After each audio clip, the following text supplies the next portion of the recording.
That's not alcohol. That's just Sprite. Oh, hey guys, how we doing today? This is Carter here with the Dallas Cowboys United 5 report. Man, it's Wednesday. We're getting a day closer to the game against the Chiefs. Yeah, it's been a slower day of news, to be quite honest with you, and it's funny, you know. And there's another Zeke appeal that happened today. I think to the Second Circuit. He's filing an emergency stay or something. Dude, you gotta have a degree to understand what's going on with the Zeke stuff at this point. But yeah, it's unlikely that he's gonna play Sunday. There was reports on Twitter the first team reps were given to Alfred Morris. I'm gonna finish this chocolate. Good Sprite here. But yeah, Alfred Morris gets first team reps, and then Cooper Rush was handing off to Rod Smith, who was getting second team reps, and then McFadden was getting handoffs from Kellen Moore. He's not on the roster anymore, but practice squad. But you know, I've heard a lot of people talk, and a lot of my friends are Packers fans. I live in Wisconsin, and I've heard a lot about how immediately when I heard the news about Zeke, oh, the Cowboys are done. You know, they can't win with him. They can't win without him. Excuse me. And I'm just thinking, yeah, you know, that's easy for a Cowboy hater to say. You know, they don't know. They don't really understand how about our offensive line. Some of them do, but the delusional ones, they don't. They don't understand that Alfred Morris and Darren McFadden are both 1,000-yard rushers in this league and are very capable of running behind an elite offensive line, and they've shown it. They don't understand the promising Rod Smith. They probably don't even know who that is, but that's the way I like it, because I want to fly under the radar, and I want to upset these teams we're going to play. And I watch all these shows with, you know, I watch First Take, and I watch Undisputed, and I watch First Things First, and Speak for Yourself, da-da-da-da-da-da-da. I watch all of them. I'm addicted to them. I'll admit it. They've hooked me. Every day I watch them. Yeah, it's on my everyday agenda. And I'm addicted. I crave what they say. I want to hear it. And my dad thinks I'm a fool for watching that shit, but it's what I like to do. I want to be a broadcaster, and it's what I want to do. So I watch it. And I was watching, I think, Speak for Yourself. It's on FS1 at 5 p.m. Eastern Time, every day, weekdays. And I was listening to Colin Cowherd, and he runs his own show. Colin Cowherd, maybe not know him, but, you know, he was sitting here saying that he doesn't, the question was, do you believe Dak can lead the Cowboys? And he was saying how no, he doesn't think Dak can. He doesn't think that Dak's good enough to, you know, lead the team without Ezekiel, and he just thinks that the Cowboys it's going to show that he's only good because of Zeke, and he said he's a fourth rounder for a reason. Okay, Colin, you know what, man? One, I think you're delusional for saying that. Two, that's hypocritical because I've heard him say on multiple occasions that he thinks Dak is the real deal. So it finds me I'm amazed that he's able to change his opinion like that when Dak's been playing better than he did last year. And I think Dak's an underrated MVP candidate so far. But that's none of my business. Also, you know, you got your trolls, Stephen A. Smith and Shannon Sharp. You got your Cowboy Homer and Skip Bayless, you know. Chris Carter, I don't think he's a troll, but I think he doesn't think the Cowboys can do it. But these people sit back and they just say that the Cowboys, and especially a lot of Cowboy fans, you know, and they just sit back and they say, well, the Cowboys are done. And even our own fans, folks. Well, are you a true fan? I mean, do you even watch the games? Do you believe in the team? If you're going to sit back and say, well, you know what? We don't have Zeke. Throw in the towel. We're done. There's 9 games left in the season. I don't care. We're done. Zeke's our whole team. We don't believe in anybody else. Can you honestly call yourself a real Cowboys fan? I mean, to be honest, come on. You gotta have faith in your team. I had faith, and I regret it, and I was dumb for it, but I had faith in 2015 with Brandon Weeden and Matt Castle. I was telling my friends, Brandon Weeden is capable of winning some games. I was wrong. He didn't win one for us. I was saying Matt Castle. We traded for him. I said, ooh, okay. Matt Castle's 11 wins with the Patriots. I was wrong. He only got us 1 win, and he hardly won. So, that's totally different, though. We have a quarterback now. We have a franchise guy who's capable of winning MVPs and Super Bowls. And I think Colin Cowherd, I lost a lot of respect for him.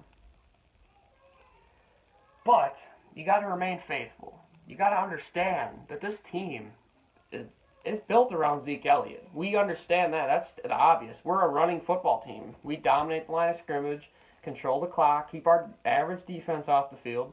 That's our philosophy week in and week out. But the funny thing is that we have two, maybe three. We get to see Rod Smith in a real starting position, but two running backs that are capable. And I've shown that running behind this offensive line, they can have success. So it wows me that all these fans think that we just have no backups. We're actually probably the deepest backfield in the NFL if you think about it. I believe in Alfred Morris. If he can get a hole, I know he's not very fast. I know he's not the Washington Alfred Morris when he was a rookie, but I believe in him. And I do think that Darren McFadden will emerge as the starter. He's just quicker and he hits holes harder, more elusive. He does have fumbling issues. But I do believe in Rod Smith as well. I'm excited to see Rod Smith play more than just third down. He gets third down reps with Zeke Elliott on the field. So, it's going to be interesting to see what happens. Remain faithful. If you're a true Cowboys fan, you will believe and trust this process. And then what's funny, all the NFL Network, they all talk about, the schedule's so brutal. It's just, God, it's so brutal. Is it really that brutal, though? I mean, I'm feeling really optimistic about these games. You got the Chiefs. Okay, I think that's a tough game. Kareem Hunt leads the league in rushing. Alex Smith, an MVP candidate. Travis Kelce looks like he's the best tight end in football. Tyreek Hill might be the fastest receiver in the league. So that kind of makes my stomach, like they could give our defense problems if they don't come to play. But I believe our defense is healthy. And I believe that our defense is 6th in the league in sacks. I believe we have the NFL sack leader in Tank Lawrence with 10.5.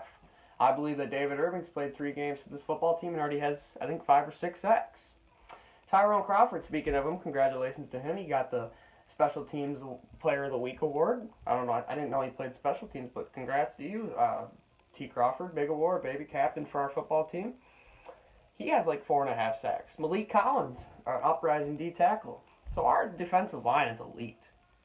And they get after the quarterback. A lot of you fans have already given up on Taco, too. Listen, don't give up on Taco. He's young. We don't need him to be explosive right now. We have Crawford and Lawrence.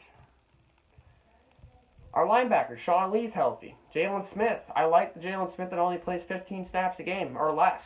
Not over 15, because that turns into the bad Jalen Smith who can't run laterally. Jalen Smith can give us good plays and a limited snap count. Sean Lee, have him. Damian Wilson is on and off. Justin Durant, a veteran leader. Our linebackers are healthy. Our corners are healthy. Cheeto, he's practicing limited today. We need him to play football. Jordan Lewis, Anthony Brown's having a sophomore slump. Orlando Scandrick played well against the Redskins. Byron Jones had a pick 6. Heath and Brown are our only question marks. Everyone else is playing good. Jordan Lewis, I like him. Young, promising rookie. And I think Cheeto's going to be good too, but he's got to get healthy. And they can use Cheeto at safety too, and stuff like that. Woods too. So a lot of people sleep on our defense, but that's good. We want them to keep sleeping, because when we succeed, I don't want people to be like, we expected that. No, you didn't. You didn't expect it. So this is the Kansas City. They've lost 2 out of the last 3. Are they really that scary as they were in week 4 or 5? Not really. As a matter of fact, I think if we had Zeke this game, I would pick us to win by maybe a touchdown and a field goal or 2 touchdowns. I really like our chances. And I think it's going to be a game without Zeke on the field. There's still a slight chance Zeke could play. But right now, it's not looking like he's going to play. So, yeah. The next game, Atlanta. Does Atlanta really look like the team last year? I mean, world beaters.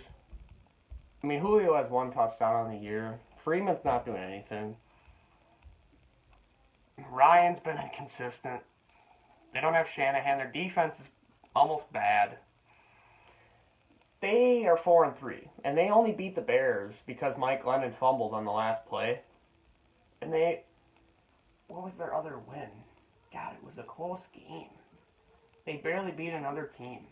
Oh, it was the Lions. The Lions, excuse me. If it wasn't for Golden Tate's knee being down, they would have lost that. And they'd be looking at a losing record. So the Falcons, on the road, we're a pretty good road team. Do they really scare you? The way Julio and Devontae Freeman and Matt Ryan are playing. No, they don't scare me. Not really. In the next game, the Eagles without Peters. Who's going to block Tank Lawrence? Who's going to block David Irving? I know they got Ajayi now. Anything can happen in a division game, though. So be optimistic. And then the Chargers, Giants, and the Redskins. Those three teams, borderline scrubbish teams. So don't give up, fans. There's a lot of season left. And if we can get to 7-6, 8-5 without Zeke Elliott and get him back with fresh legs, hungry Zeke Elliott, look out. That's all I got to say. Look out. Don't give up hope. I was going to give a shout out to T-Crawford, but I covered it. Congrats. Keep balling, man. He's a captain of our team. Am I missing anything today? Not really. Just the Zeke thing. Friday, we're supposed to get a decision on this appeal. It's unlikely he gets it, so he's probably going to miss the next 6 games.